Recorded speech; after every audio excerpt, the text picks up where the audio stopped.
Oke, kita mulai. Assalamualaikum warahmatullahi wabarakatuh. Kami dari kelompok 2 ingin mempresentasikan apa yang telah kami diskusikan. Pertama-tama, kami akan memperkenalkan diri masing-masing. Perkenalkan, saya Lintang Raisa Kanareswari dengan NIM E0019237. Selanjutnya ada teman kita yang gak ikut. Ya, perkenalnya di sana. Saya Raka Rafif Rivaldi, NIM E0019352. Habis itu saya Danuha Aulia, NIM E00193899.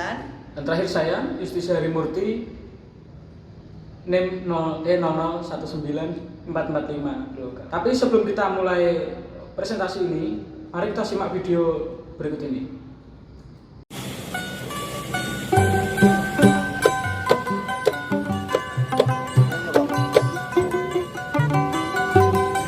Kumpul siramu sekarang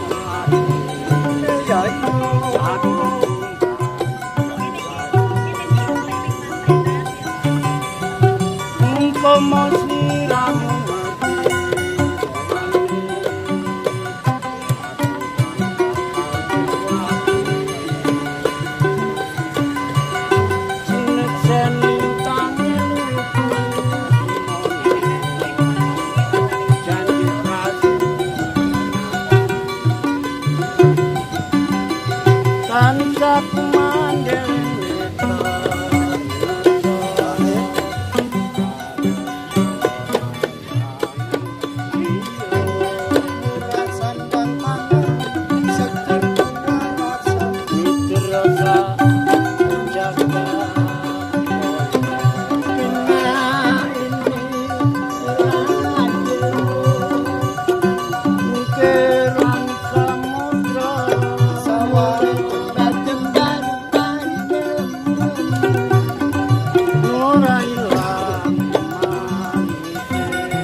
Apa impresi yang teman-teman dapetin dari video tadi? Tahu nggak apa yang akan kita bahas? Nih, kita kasih clue lagi ya. Yang pertama, ada berita dari Tribun Jogja nih. Judulnya, Bupati Klaten resmikan monumen angkringan di Desa Merangan Bayat. Tuh, di belakang ada gambar monumennya. Keren kan? Habis itu ada artikel dari Mojok yang judulnya Makan di Angkringan. Niatnya hemat, ujung-ujungnya sekarat. Nah, udah tahu belum apa yang kita mau bahas? Jadi teman-teman, yang akan kita bahas di sini adalah angkringan.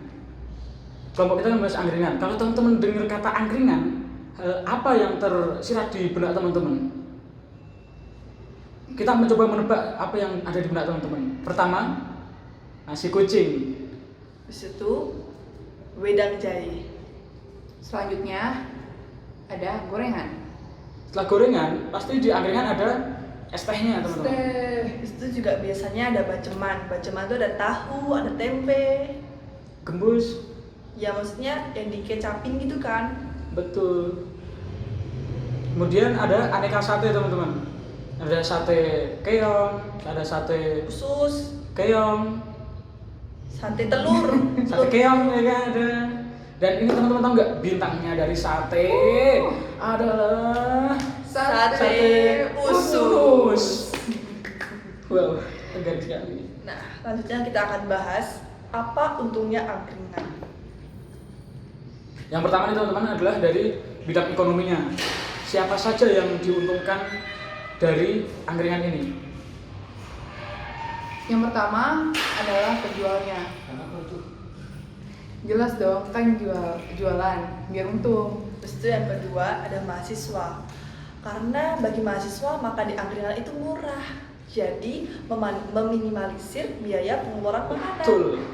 Yang ketiga adalah ini teman-teman, ada pengamen. Jadi kan di angkringan kalau rame kan, pengamen pada datang, mereka nyanyi, pembelinya dapat live music, untung deh pengamennya. Ye. Dan yang terakhir itu ada tukang parkir karena yang menjaga kendaraan para pembeli. Jadi uang parkir itu bisa masuk ke kantong tukang parkir. Nah, selanjutnya ada di bidang sosial. Nah, adanya angkringan mampu mempertemukan kelas sosial yang membedakan satu tempat, yaitu angkringan. Selanjutnya di bidang budaya. Karena di bidang budaya itu kenapa? Karena angkringan ini menjadi ciri khas salah satu ikonik Indonesia dalam masyarakat.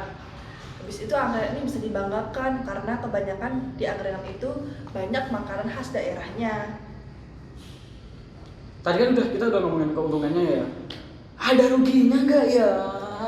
Ada dong. Yang pertama di bidang lalu lintas. Nah, karena angkringan seringnya buka di pinggir jalan, hal itu membuat kemacetan di jalan. Habis itu ada di bidang kebersihan karena pedagang itu kurang memperhatikan kebersihan akan meninggalkan sampah berserakan di tempat.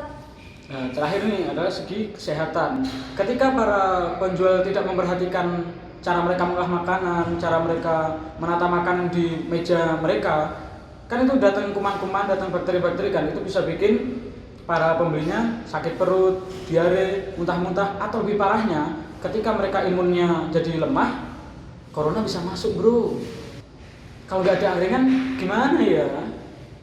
Tapi masa kita yang ngomong terus Raka dong, ayo Raka. Kalau nggak ada angkringan, gimana ya? Dampak positifnya, yang pertama, arus lalu lintas akan semakin lancar.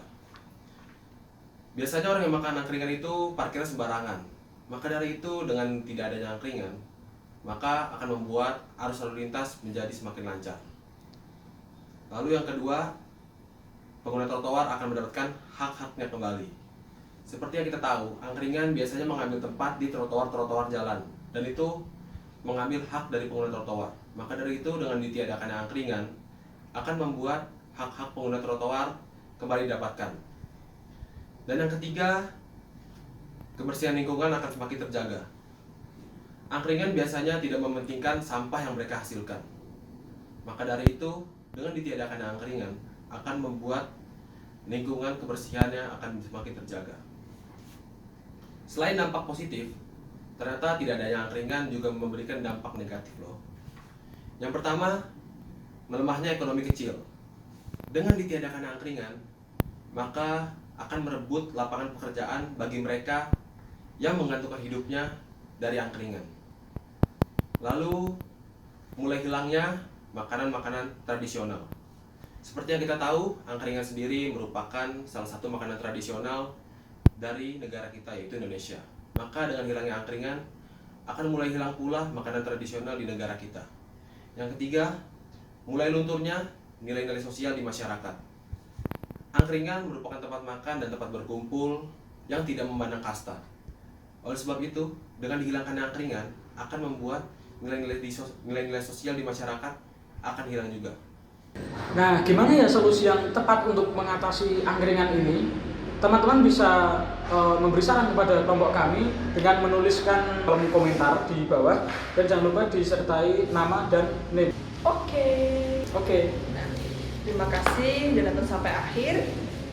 Jangan lupa like dan subscribe. Assalamualaikum warahmatullahi wabarakatuh. Waalaikumsalam. Sudah.